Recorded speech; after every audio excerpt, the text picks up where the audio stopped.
There are 8 parts of speech: noun, pronoun, verb, adjective, adverb, preposition, conjunction, interjection.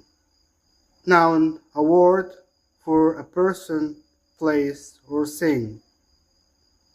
Pronoun, a word that replaces a noun. Verb, a word that expresses an action or state. Adjective, a word that modifies a noun.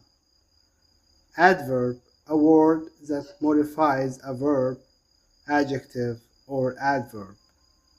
Preposition, a word that relates a noun or pronoun to another word.